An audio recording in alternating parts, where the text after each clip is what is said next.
Bé, ara ens trobem ja en l'últim àmbit de l'exposició, un àmbit que hem dedicat a l'obra Vida Delicias, una obra que recull tota l'herència de la il·lustració que hem anat veient al llarg de l'exposició i l'adapta a formats contemporanis i també una obra d'un format narratiu completament experimental i contemporani. La nostra voluntat, a partir d'aquest àmbit, és aportar una mirada contemporània a l'exposició i també, per primera vegada, hem volgut presentar les obres,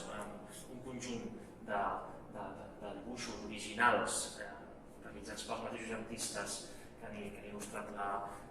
l'obra, que els presentem a la paret, volent remarcar també aquesta importància de la il·lustració, no només com a